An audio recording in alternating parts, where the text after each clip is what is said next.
Joining us now, former acting U.S. Solicitor General in the Obama administration, a current professor of law at Georgetown University, attorney Neil Katyal.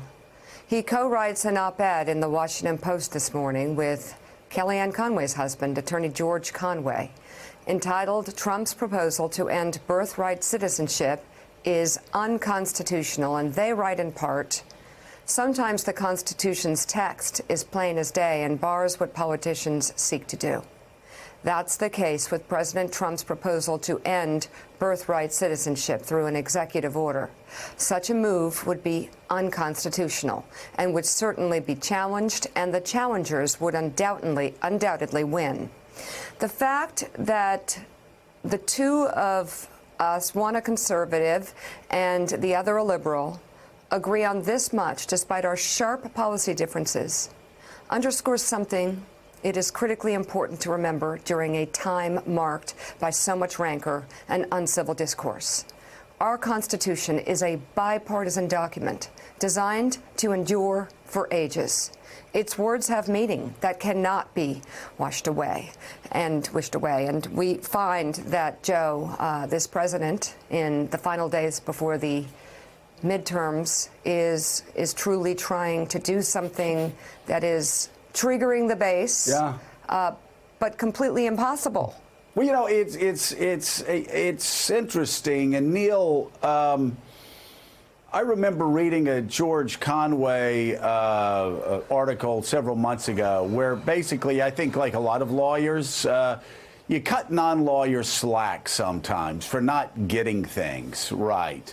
But you can't look the other way when somebody like Lindsey Graham, who is a lawyer and who practiced law, who's on the Judiciary Committee, says something like this is a good idea, when in fact this is black and white. Yeah. This is so clear. This decision is, as you know and have said, arises, the 14th Amendment arises from the ashes of the worst Supreme Court decision in U.S. history in 1857, Dred Scott, to ensure that if you're born here, even if you're a slave, your child becomes a citizen of the United States. Yeah, exactly. So, you know, I've argued 37 cases at the Supreme Court. I'd say all of those were tough. This is not a tough case. This is an open and shut case. And you're absolutely right, Joe. It doesn't require like some lawyer or some fancy lawyer. It basically just requires anyone who can read. The text of the 14th Amendment says all persons born or naturalized in the United States and subject to their jurisdiction thereof are citizens of the United States, period. There are no exceptions. Well, that's what it says. Yeah, Joe, that's a problem, because Neil just pointed out something that really, right. He said anyone who can read. Well, actually, the thing is, again, I'm serious. I asked Donald Trump the question a long time ago whether he could read. I don't know about him. I know that his lawyers can read, Neil. I know that Mike Pence can read. I know that Lindsey Graham can read. I think, again, that's what is so disturbing, is that if there were any exceptions to this, I think there are two exceptions, but they do not come close to what Donald Trump is suggesting here. Again, this would be a 9-0 decision, would it not?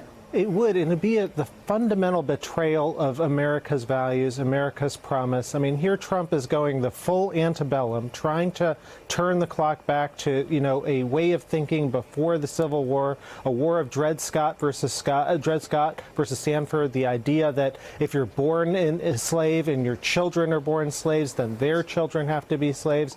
I mean, the whole idea behind that text I read to you is to say, we fought a war about that. We don't punish children because of the, you know, whatever their parents did or anything like that. And Joe, you raise a really good point about the lawyering in this administration. I mean, in any administration in our lifetimes, the lawyers would have stood up and said, what in the world are you talking about? You can't possibly do this. You can't even float it. It is un-American and unconstitutional. But these lawyers are nowhere to be found. I mean, Trump has put in place at the Justice Department of the White House not just a C team or a D team, but some something below that who fundamentally aren't acting the way lawyers should, which is to say to a president who wants to do something or a politician, that's a red line, you can't do it. So Jonathan Lemire, do people inside the White House, I mean, they obviously know that this is unconstitutional, that the president can't rip up the Constitution with an executive order. Are they just letting Trump be Trump? Is nobody trying to get in the way of it? I know that Pence and Lindsey Graham are humiliating themselves and shaming themselves by trying to go back to 1857 on this issue. But people in the White House, they do know that this is fantasy by the president, right? There is an element of that, just letting the president vent about an issue. This is something that he has sort of floated for a while without people around him taking it all that seriously, knowing the constitutional challenges that would be in the way to had to be overcome to make this happen.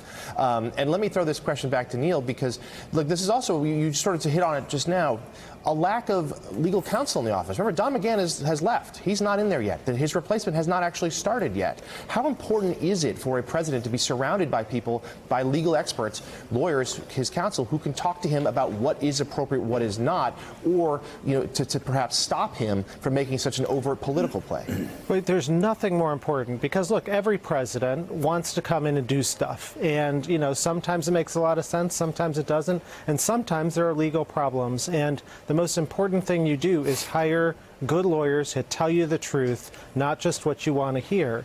And, the president has done this time and again, not just in terms of talk, but actually acting and executing on things that are fundamentally at their core un-American. And it all stems from really, I think, a cynical view of what law is, about what the Supreme Court is. It's just a tool to help him and his policy objectives. And, ultimately the project here is to get rid of law. I mean, the idea that you can use an executive order to repeal the Constitution, I mean, come on. Neil, you were talking about this a couple of moments ago. Given the language and the tone of the president's campaign over just the past few days, and the temperature of the crowds that he speaks to, and that he raises the temperature, speak not just to the danger of the law that this latest proposal is, but to the danger of the country, this rich, diverse country. Yeah.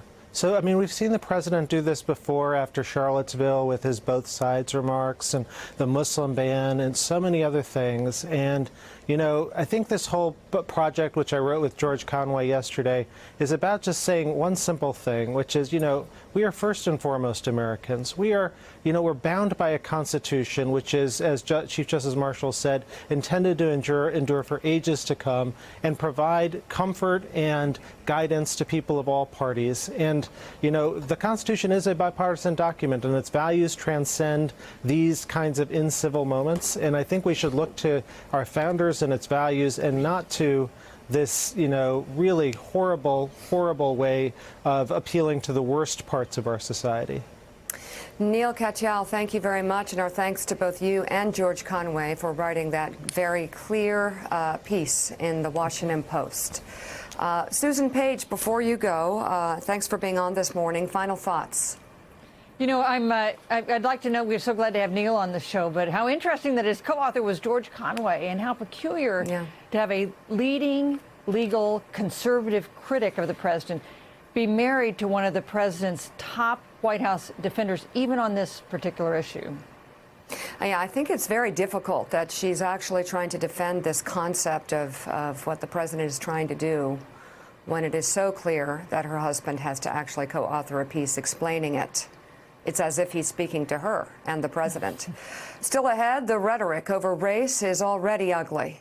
Things could go from bad to worse as the president heads to Florida tonight to campaign for a trailing Ron DeSantis. That is ahead on Morning Joe. Thanks for checking out MSNBC on YouTube, and make sure you subscribe to stay up to date on the day's biggest stories. And you can click on any of the videos around us to watch more from Morning Joe and MSNBC. Thanks so much for watching.